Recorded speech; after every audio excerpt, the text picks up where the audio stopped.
Hola, buenas tardes y bienvenidos a mi canal sobre literatura colombiana. Mi nombre es Laura Camila Copaván y el día de hoy les voy a hablar sobre dos temas, el romanticismo y el modernismo, dos movimientos literarios de gran relevancia para nuestra literatura colombiana. Bueno, comenzaremos por hablar del romanticismo. ¿Qué es el romanticismo? Es un movimiento cultural de origen europeo que emerge como una reacción a la tradición clasista. La literatura del romanticismo representa el individualismo, la libertad de creación y la expresión artística, entre otros aspectos. En Colombia, su auge coincide con la gesta y el espíritu de la independencia y con el respeto de representación de la nueva sensibilidad nacional. Este movimiento literario se inicia a finales del siglo XVIII y en Colombia surge en el siglo XIX. Representaba el individualismo, la libertad de creación y la expresión artística. Este movimiento se convirtió en una actitud frente a la vida, una actitud diferente, y como ya habíamos nombrado anteriormente, coincide con la gesta de independencia en 1810. Este movimiento se opuso al expansivo capitalismo industrial y al racionalismo ilustrado. Entre las características de este movimiento literario llamado romanticismo encontramos algunas como la constante presencia de temas preindustriales. De igual forma se caracterizaba por concebir al artista como un intermediario entre lo trascendental y lo inmanente. Como un tercer aspecto, también se caracterizaba por la búsqueda constante de originalidad. De igual forma por el rechazo al neoclasicismo y a la ilustración, el culto del yo, el individualismo y el subjetivismo, el gusto por lo exótico, fuerte idealismo, exaltación de la libertad, la fantasía y los sentimientos, el nacionalismo y la valoración de las lenguas vernáculas. Entre las temáticas de este movimiento literario destacan algunas como: primero, el paisaje. El hombre romántico adapta el paisaje a sus sentimientos. Para algunos autores, esta temática es la que justifica la idea de la existencia del romanticismo en Colombia, ya que los autores europeos hablan de la vuelta a la vida natural y su belleza. Como segundo tema que destaca, podemos hablar de la exaltación de lo nacional y lo popular. A través de la voz o la actuación de diversos personajes se reconstruyeron aspectos de folclore y de las expresiones culturales del territorio colombiano. Y como tercera temática encontramos la vida y la muerte. El dilema existencialista se vio reflejado en novelas como María, en las que el hombre sufre por un destino que domina su voluntad. El amor que sienten Efraín y María se ve siempre afectado por problemas sociales, y cuando estos se resuelven, la muerte demuestra la imposibilidad de su amor. Entre los exponentes más importantes de este movimiento literario encontramos dos autores colombianos. El primero es Julio Flores y el segundo Rafael Pombo. Julio Flores fue un poeta colombiano que nació en Chiquinquirá el 22 de mayo de 1867 y muere en Usiacurí Atlántico el 7 de febrero de 1923. Sus padres fueron el médico y pedagogo liberal Policarpo María Flores, presidente del Estado Soberano de Boyacá, y doña Dolores Roa de Flores. En 1881 la familia tuvo que trasladarse a Bogotá, donde su padre pasaría a desempeñar un puesto diferente, y es allí donde Julio inicia sus estudios de literatura en el Colegio Mayor de Nuestra Señora del Rosario. Lastimosamente tuvo que suspender sus estudios por la difícil situación que atravesaba el país, ya que Colombia se encontraba en un estado de guerra. Luego de un tiempo fue a la Escuela Superior de Ingeniería Civil y Militar, donde 5 años más tarde se graduó como ingeniero. Dada la condición bohemia de su carácter, nunca retomó la senda académica y no conoció ninguna lengua extranjera, a pesar de que el francés era imprescindible en estas épocas en los círculos cultos de la época.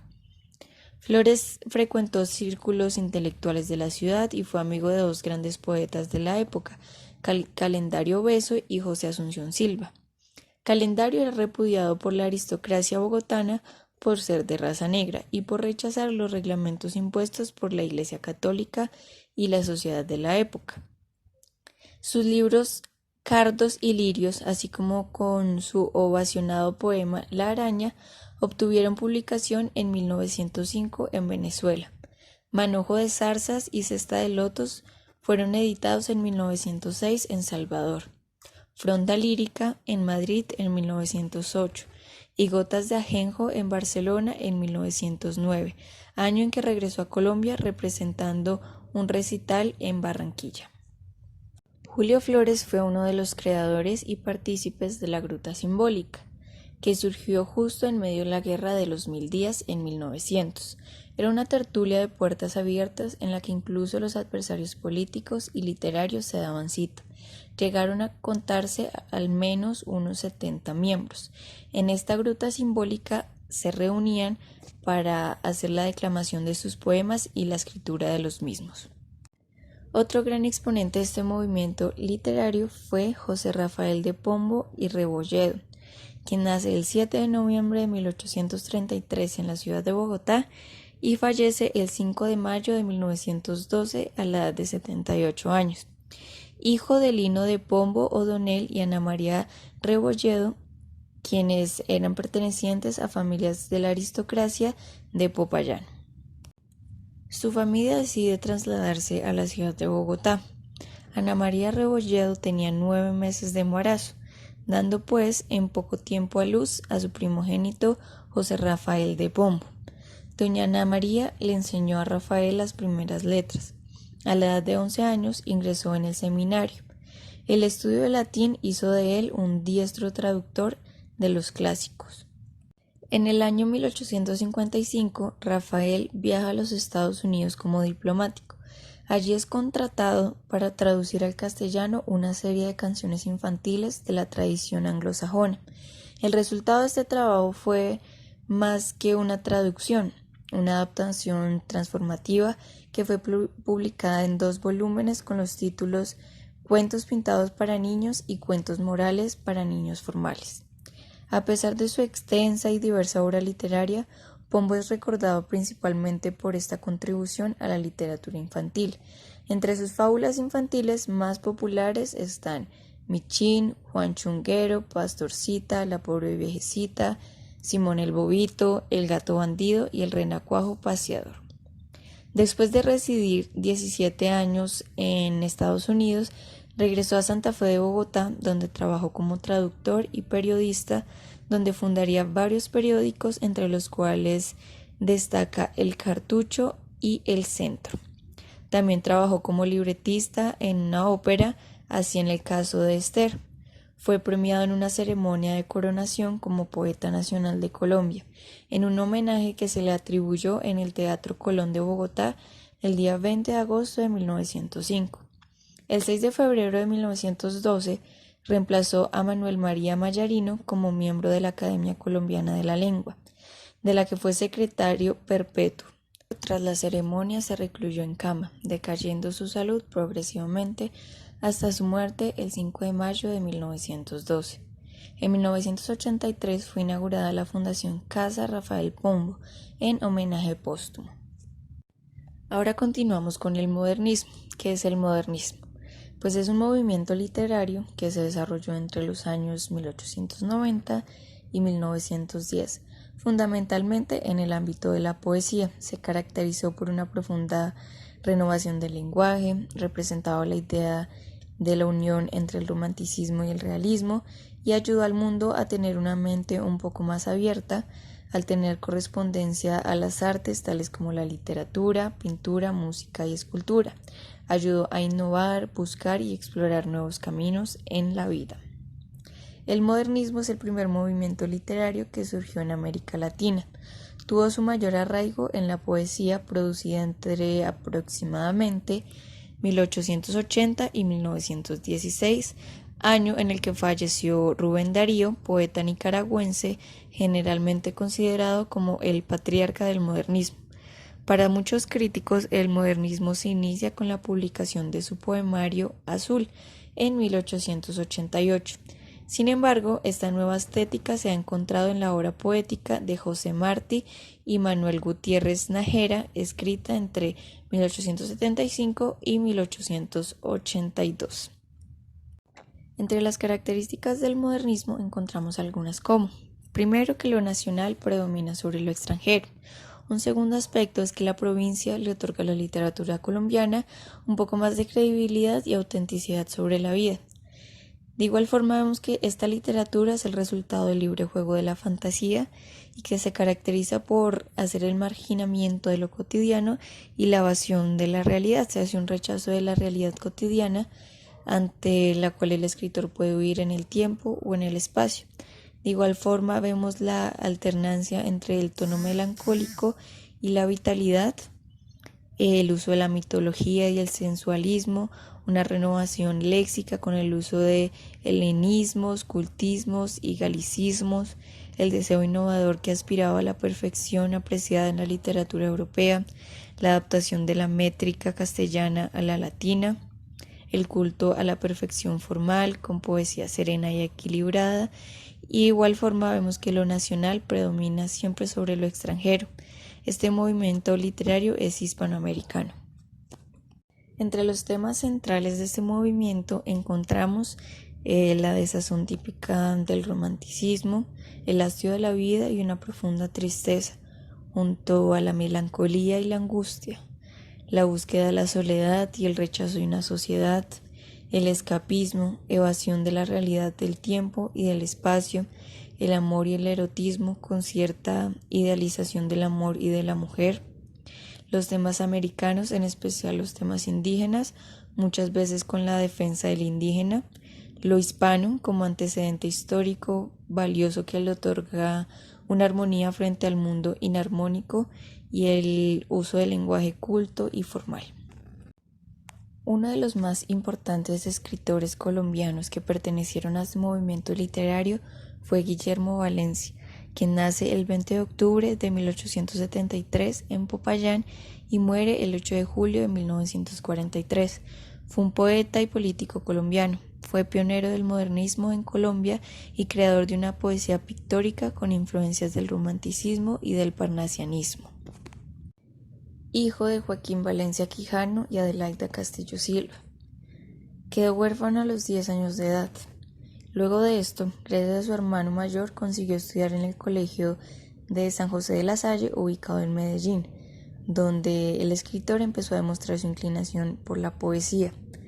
Contrajo matrimonio con Josefina Muñoz Muñoz en 1908, también payanesa, con quien tuvo 5 hijos, entre los que destacaron Guillermo León, que llegó a ser presidente de Colombia, y Josefina, primera mujer en ocupar un ministerio y una gobernación en la historia del país. Tras culminar sus estudios de secundaria y convertirse en un intelectual destacado de su ciudad, se trasladó a Bogotá en 1896, donde fue elegido a la Cámara de Representantes por el Partido Conservador. En 1898 deja el Congreso y viaja a París como secretario de la delegación colombiana ante Alemania, Francia y Suiza, que dirigía el embajador general Rafael Reyes.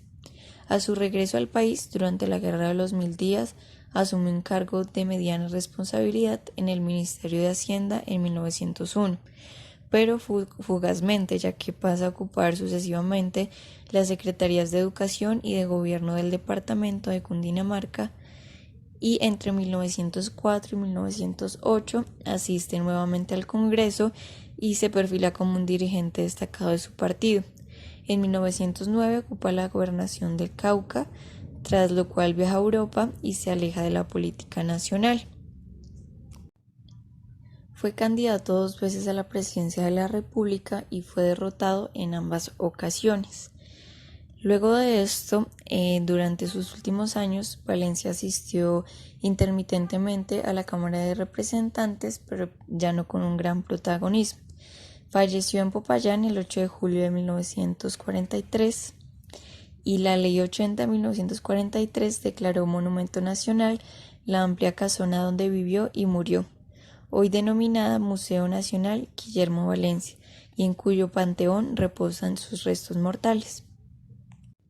Y continuamos con el poeta colombiano José Asunción Silva, quien nace el 27 de noviembre de 1865 en la ciudad de Bogotá y fallece el 24 de mayo de 1896. Fue considerado como uno de los precursores más importantes del modernismo y de igual forma uno de los más importantes escritores de la primera generación de los modernistas. Se considera que su obra de mayor relevancia es el libro de versos. Durante su juventud frecuenta los salones más distinguidos de las ciudades, sueña con negocios de los cuales sacar provecho y buenos dividendos y establece amistad con los redactores de las revistas El Cojo Ilustrado y Cosmópolis. Todo va bien hasta que sus finanzas decaen. Comienza su enfrentamiento con el Ministerio de la Legación y siente la ausencia de su madre en su vida. El 28 de enero de 1895, el barco a vapor llamado América, que lo trae desde Bogotá, naufraga frente a Barranca Bermeja. Se hunden con él los manuscritos de su obra, el libro de versos y los cuentos negros que pensaba publicar por aquella época. No continúa su viaje a Bogotá, regresa a Caracas para cumplir con su asignación diplomática, pero las fricciones con el ministro de la Legación y su falta de liquidez frustran su deseo de iniciar un nuevo periodo en el cargo. 2 meses más tarde está de nuevo en Colombia. Ha fracasado como diplomático y pone entonces sus esperanzas en la instalación de una fábrica de baldones, con una fórmula química patentada por él, para la que consigue el concurso de varios socios capitalistas, pero en esta empresa también fracasa. La obra de José Asunción Silva es breve, en parte por el naufragio en el que se perdieron gran parte de sus manuscritos. Comprende alrededor de 150 poemas, una novela titulada De sobremesa y una serie también breve de prosas y notas críticas. Los poemas están distribuidos en 4 conjuntos. El principal de ellos, por su calidad y coherencia, es el libro de versos, el único que Silva organizó y dejó listo para publicar. Este gran poeta colombiano se suicida a sus 30 años. Días antes le había pedido a su médico que le indicase dónde quedaba el corazón. Luego de esto se da un tiro en él. Se suicida debido a su escasez de dinero y ante otras penas como la muerte de su madre y de su hermana, de las cuales nunca se pudo recuperar. Esta escena o este momento es retratado en algunas obras literarias como 100 años de soledad por Gabriel García Márquez y en El triunfo de la muerte de Gabriel D'Annunzio. Bueno, esto ha sido todo por hoy. Espero que la información brindada haya sido de su agrado. Nos vemos hasta una próxima ocasión. Gracias.